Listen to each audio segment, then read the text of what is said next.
முழுமையான கொண்டாட்டம், எல்லையற்ற அன்பு, அப்புறம் வாழ்க்கையோட உச்சக்கட்ட வெளிச்சம்.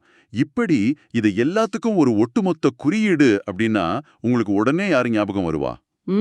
கண்டிப்பா கிருஷ்ணன் தான். ஆமா, கிருஷ்ணன் தான். ஆனா நீங்க இத கொஞ்சம் கற்பனை செய்து பாருங்க. இப்படிப்பட்ட ஒரு மாபெரும் கொண்டாட்டத்தோட தொடக்கம் எங்க நடக்குது தெரியுமா? அந்த இருண்ட சிறைச்சாலையில. அதேதான். நள்ளிரவுல வெளிச்சமே இல்லாத ஒரு காரிருள்ல, ஒரு குறுகலான சிறைச்சாலைக்குள்ள, தான் பிறந்த அடுத்த நொடியே தன்னை கொல்ல ஒரு சர்வாதிகாரி காத்துக்கிட்டு இருக்கிறான் அப்படிங்கிற ஒரு பயங்கரமான மரண பயத்துக்கு நடுவுல. உண்மைதான். கேட்கவே கொஞ்சம் முரண்பாடா இருக்குல்ல. ஆமா. ஏன் வாழ்க்கையோட மிகப்பெரிய கொண்டாட்டம் இப்படிப்பட்ட ஒரு இருளிலும் மரணத்தோட நிழலிலும் தொடங்கணும்? இதுக்கு பின்னாடி என்ன அர்த்தம் இருக்க முடியும்? இன்னைக்கு நாம இந்த ஆழமான அலசல்ல எடுத்துக்கிட்ட மூல ஆதாரம் Krishna the man and is philosophy அப்படிங்கிற தொடர்ல இருந்து இது சாப்டர் 6. ஆமா, இந்த சொற்பொழிவுகள் ரொம்பவே விசேஷமானவை. எக்ஸாக்ட்லி.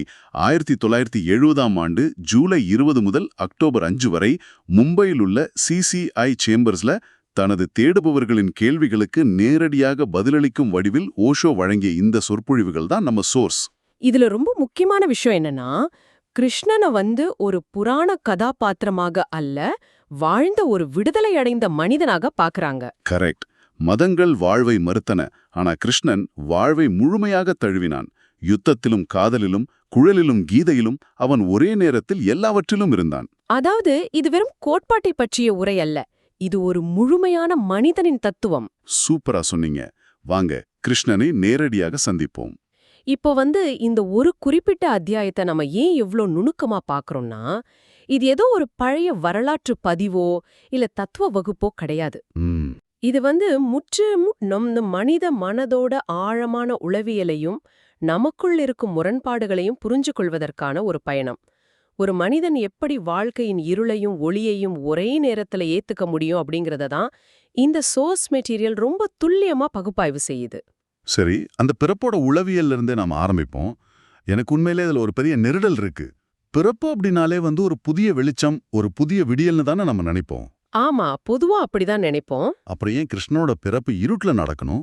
ஒருவேளை என்ன சொல்றதுன்னா, ஒரு விதை மண்ணோட இருட்டுல புதைக்கப்பட்டு அந்த இருட்டுல இருந்து முளைச்சி வருது இல்லையா, அது போல இதை எடுத்துக்கலாமா? வாவ், அந்த விதையோட ஒப்பீடு மிக துல்லியமானது. இததான் ஓஷோவும் ரொம்ப ஆழமா விளக்குறாரு. பிறப்பு எப்போதுமே வெளிச்சத்தில் நடக்குது அப்படிங்கிறது நமது ஒரு மாயை. ஓ, மாயேன்னு சொல்றீங்களா? ஆமா, ஏன்னா எல்லா உண்மையான ஆழமான பிறப்புகளுமே மனித கண்களுக்கு புலப்படாத இருள்ல தான் நிகழ்கின்றன. இப்போ ஒரு தாயின் கருப்பையை நினைத்து பாருங்க, அது ஒரு ஆழமான இருள். கண்டிப்பா. அதே மாதிரி ஒரு கவிஞனோட மனசுல ஒரு புதிய கவிதை உதிக்கும் இடம், இல்ல ஒரு ஓவியனோட கற்பனையில ஒரு புதிய ஓவியம் உருவாகும் இடம், இது எல்லாமே மனித மனதோட ஆழமான வெளிச்சம் புகாத இருள்ல தான் முளைக்குது. இருள் அப்படிங்கிறது ஒரு முடிவில்ல, அதுதான் ஆக்கத்தின் தொடக்கம்.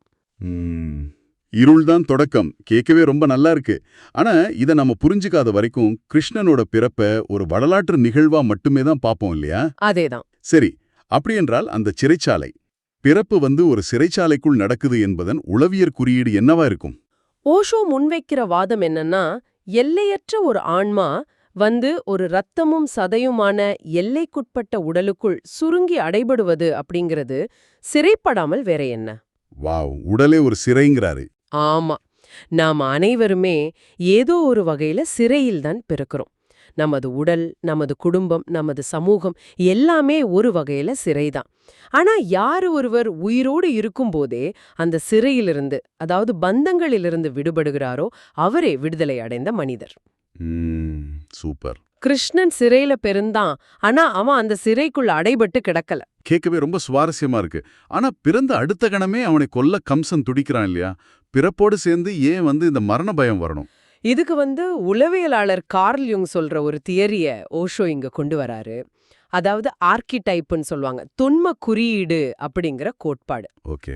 நீங்க கிறிஸ்து மற்றும் கிருஷ்ணன் 2 பேரோட பிறப்பு சூழல்களையும் ஒப்பிட்டு பாருங்களேன். இருவருமே இருளில் தான் பிறக்கிறாங்க. இருவரின் பிறப்பின் போதும் ஆட்சியாளர்களுக்கு ஒரு மரண பயம் இருக்கு. ஆமா, அங்க ஹெரோது மன்னன், இங்க கம்சன். எக்ஸாக்ட்லி. தங்களை காப்பாத்திக்க அவங்க குழந்தைகளை கொன்று குவிக்கிறாங்க. ஒரு நிமிஷம் இருங்க. இந்த தொன்ம குறியீடு அல்லது கலெக்டிவ் அன்கான்ஷியஸ் அப்படின்னா என்ன? நீங்க இதை கேட்கும்போது உங்களுக்கும் இந்த சந்தேகம் வரலாம். இதை கொஞ்சம் சுலபமா புரியும்படி சொல்ல முடியுமா? கட்டாயமா சொல்லலாம். இப்போ மனித மனத வந்து ஒரு பனிப்பாறை மாதிரி கற்பனை செய்துக்கோங்க. கடலுக்கு மேல தெரியிற அந்த சிறிய பகுதி தான் நமது அன்றாட சிந்தனைகள், நமது தனிப்பட்ட அனுபவங்கள். Conscious mind. ஆமா. ஆனா கடலுக்கு அடியில ஒரு மிகப்பெரிய பனிப்பாறை மறைஞ்சிருக்கு இல்லையா? அதுதான் கூட்டு நனவிலி மனம். அதாவது கலெக்டிவ் அன்கான்ஷியஸ். ஒட்டுமொத்த மனித குலமும் காலம் காலமா பகிர்ந்துக்கிற சில ஆழமான பயங்கள், நம்பிக்கைகள் மற்றும் குறியீடுகள் அங்கேதான் பதிவாகியிருக்கு. ஓ, அப்ப கம்சனும் ஹெரோதும் அவங்க வெறும் வரலாற்று நபர்கள் மட்டும் இல்ல. அவங்க மனித ஈகோவின், அதாவது அகந்தையின் குறியீடுகள். அகந்தை எப்போதுமே உண்மை பிறந்து விடுவதை பார்த்து பயப்படுது. எப்படியாவது அந்த உண்மைய கொன்றுவிட துடிக்குது. இது மனித மனதோட ஆழத்தில் உள்ள ஒரு உலகளாவிய குறியீடு. ஓஹோ, அப்படி என்றால் அதிகாரமும் அகந்தையும் எப்போதும் தூய்மையான ஒன்னை பார்த்து பயப்படும்னு சொல்றீங்க. இது உண்மையிலே ஒரு அருமையான திறப்பு. சரி, அப்படியே கிருஷ்ணனோட வாழ்க்கைக்குள் கொஞ்சம் நகர்ந்து பார்ப்போம். சரி. எனக்கு இங்க வந்து ஒரு மிகப்பெரிய முரண்பாடு தெரியுது. ஒரு பக்கம் குருக்ஷேத்திர போர்க்களத்துல நின்னுட்டு பிரம்மாண்டமான தத்துவங்களை பேசும் பகவத்கீதையின் கிருஷ்ணன், இன்னொரு பக்கம் பாத்தீங்கன்னா பாகவதத்துல கிராமத்து பெண்களின் உடைகளை திருடி விளையாடுற, குழல் ஊதுற, கேளிக்கை செய்யும் கிருஷ்ணன். சிக்மண்ட் ஃப்ரைட் மாதிரி இருக்கிற நவீன உளவியலாளர்கள் இதை பார்த்தா இது ஷிட்சோஃப்ரெனியா, அதாவது ஒரு மனிதனுக்குள் இருக்கும் பிளவுபட்ட 2 வெவ்வேறு ஆளுமைகள்னு முத்திர குத்திடுவாங்களே. ஆமா, கண்டிப்பா அப்படிதான் சொல்லுவாங்க. ஏன்னா வரலாற்றாய்வாளர்களும் சரி, ஃப்ராய்ட் போன்ற மனோதத்துவ நிபுணர்களும் சரி, மனித மனதை எப்பொழுதும் துண்டு துண்டாக தான் பார்க்க பழகியிருக்காங்க. அதாவது ஃப்ராக்மெண்ட்ஸா பார்க்கறாங்க. அதேதான். ஒருவன் தத்துவஞானியா இருந்தா அவன் தீவிரமாக தான் இருக்கணும், அவன் எப்படி வேடிக்கையா இருக்க முடியும்னு அவங்க முழக்கணக்கு போடுது. ஆனா ஓஷோ இத முற்றிலும் மறுக்கிறாரு. ஓ, அவர் என்ன சொல்றாரு? கிருஷ்ணன் என்பவன் முரண்பாடுகளின் முழுமையான கலவைன்னு சொல்றாரு. அதாவது சிந்தசிஸ் ஆஃப் கான்ட்ரடிக்ஷன்ஸ். முரண்பாடுகளின் கலவையா? ஒரு மனிதனுக்குள் எப்படி வந்து இவ்ளோ முரண்பாடுகள் ஒன்னா இருக்க முடியும்? ஏத்துக்கிட்டாரு. போரையும் இருளையும் அவர் தவிர்த்துட்டாரு.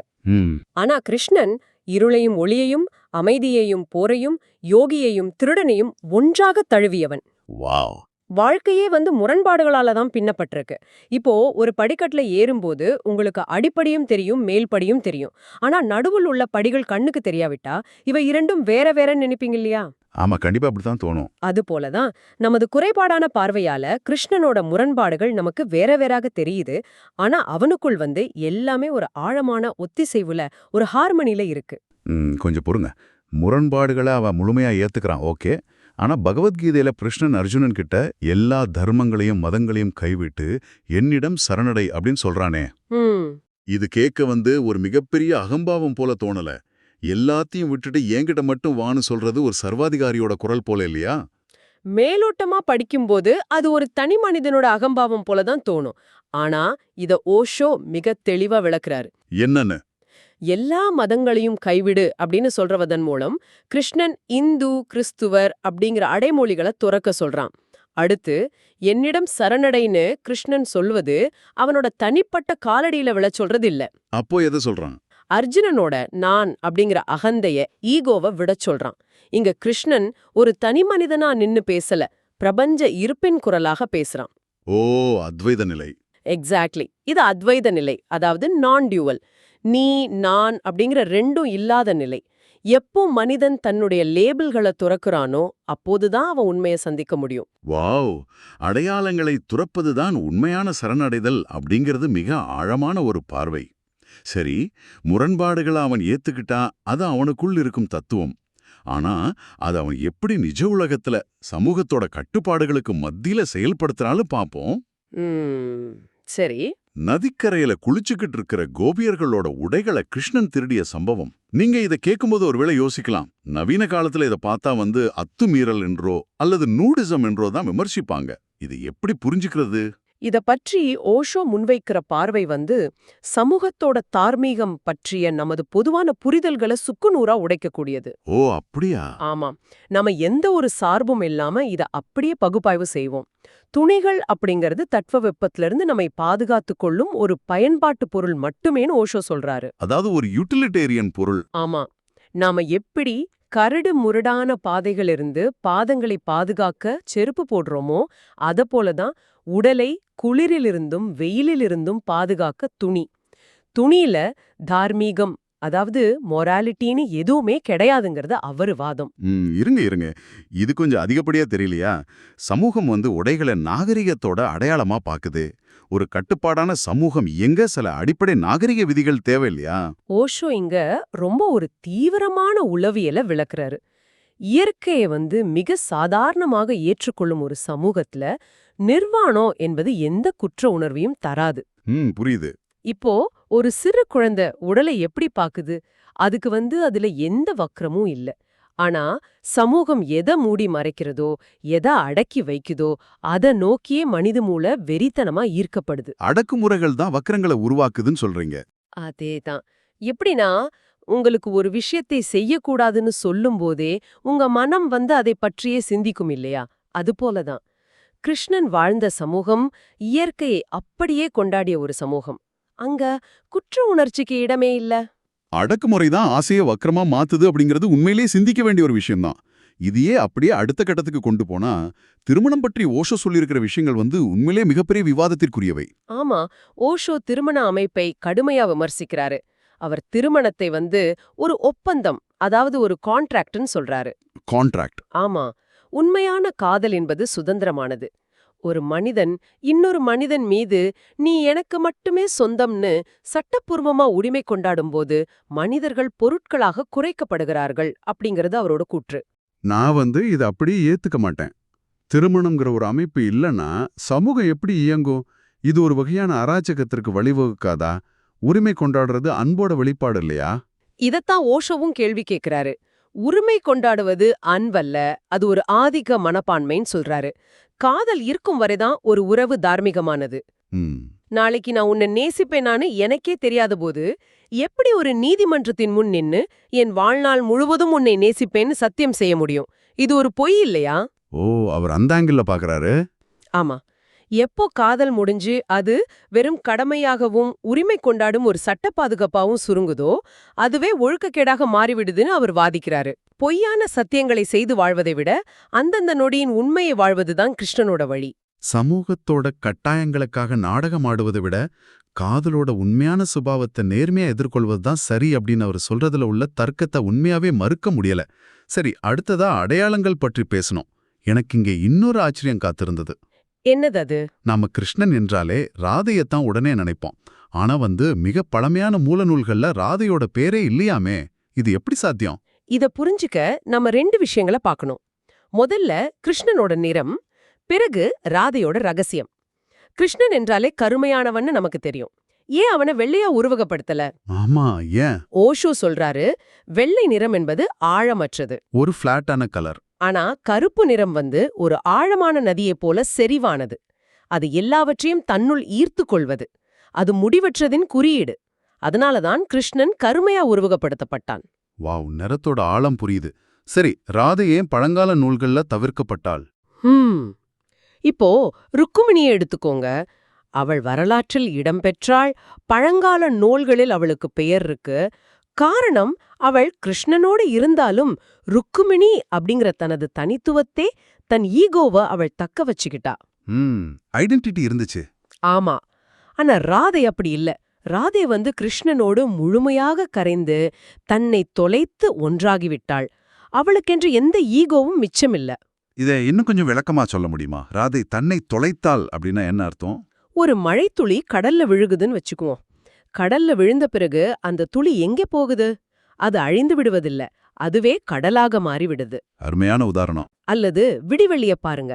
சூரியன் வந்ததும் அந்த நட்சத்திரம் இறந்து விடுவதில்ல, அதோட வெளிச்சம் சூரியனோட பெருவெளிச்சத்தோடு முழுமையாக ஒன்றிவிடுது. ராதையும் அப்படித்தான். ஓஹோ. அவள் தன்னை முற்றிலுமாக அழித்து கொண்டதால் அவளுக்கென்று தனித்த அடையாளம் எதுவும் மீதமில்ல. அவள் கிருஷ்ணனாவே மாறிவிட்டாள். அதனாலதான் பழைய நூல்கள்ல வரலாற்று ஆசிரியர்களால் அவளை தேடி கண்டுபிடிக்க முடியல. என்ன ஒரு அழகான விளக்கம்! தன்னையே இழந்து மற்றவராகவே மாறிவிடுவதுதான் காதலோட உச்சக்கட்டம். இதை கேட்கும்போது எனக்கு அந்த சீன தத்துவமான யின் அண்ட் யாங் ஞாபகத்திற்கு வருது. அந்த தத்துவம் இருவேறு துருவங்கள் எப்படி ஒன்றையொன்று முழுமையாக்குகிறதுன்னு பேசுமே அதுபோலவா இது? சரியா பிடிச்சிங்க. yin அண்ட் yang என்பது பிரபஞ்சத்தின் ஆண்பால் மற்றும் பெண்பால் சக்திகளின் முழுமையை குறிக்கும் ஒரு குறியீடு. உளவியல் ரீதியா பாத்தீங்கன்னா ஒவ்வொரு மனிதனுக்குள்ளும் ஆண்பால் பெண்பால்னு இரு தன்மைகளும் இருக்கு. ஆமா. ஒரு ஆண் 100% ஆணும் இல்ல, ஒரு பெண் 100% பெண்ணும் இல்ல. கிருஷ்ணனும் ராதையும் சேர்ந்த அந்த ராதா கிருஷ்ணன் அப்படிங்கிற நிலைதான் ஒரு மனிதன் அடையக்கூடிய முழுமைக்கான குறியீடு. கிருஷ்ணன் தனது பெண்பால் தன்மையை ராதையின் மூலம் முழுமையா வெளிப்படுத்துறான்.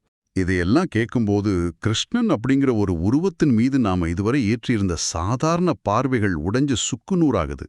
அவன் வெறும் கடவுளோ வரலாற்று அரசனோ மட்டுமல்ல, அவன் மனித சாத்தியத்தின் உச்சகட்டம். முரண்பாடுகளை எந்தவித குற்ற உணர்ச்சியும் இல்லாமல் ஏற்றுக்கொண்ட ஒரு முழுமையான மனிதன்.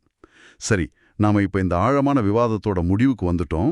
இறுதியா இந்த மூல ஆதாரத்தோட அடிப்படையில நான் உங்ககிட்ட ஒரு முக்கியமான சற்றே ஆழமான கேள்வியை விட்டு சொல்ல விரும்புறேன். சொல்லுங்க. இத கொஞ்சம் யோசித்து பாருங்க.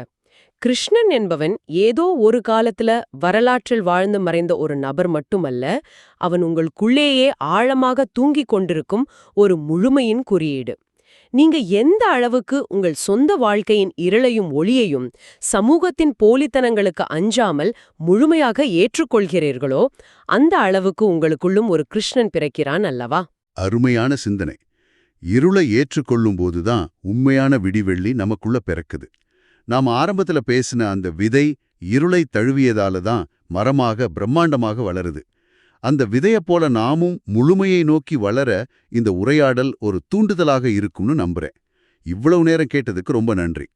இந்த Tamil voice reads channel monetisation இல்லாம தான் நடக்குது. இந்த ஆடியோ புத்தகம் உங்களுக்கு பயன் தருதுன்னு நினைத்தா இந்த முயற்சி தொடர்ந்து போக உங்க ஆதரவு மிகவும் உதவும். என்னுடைய இந்த முயற்சிக்கு நன்கொடை அளிக்க விருப்பம் இருந்தால் டிஸ்கிரிப்ஷன்ல கொடுக்கப்பட்டுள்ள UPI ID மூலம் வழங்கலாம். உங்களால் முடிந்த அளவு போதும். சிறிய ஆதரவும் பெரிய உதவிதான். இந்த வீடியோ உங்களுக்கு பயனுள்ளதாக இருந்தால் சப்ஸ்கிரைப் பண்ணுங்க, மற்றவர்களுக்கும் பகிர்ந்து கொள்ளுங்க. இந்த கருத்துக்கள் அவர்களுக்கும் தேவையாக இருக்கலாம். லைக் பண்ணுங்க, உங்க கருத்துக்களை கமெண்ட்ல பகிருங்க. மனப்பூர்வமான நன்றி.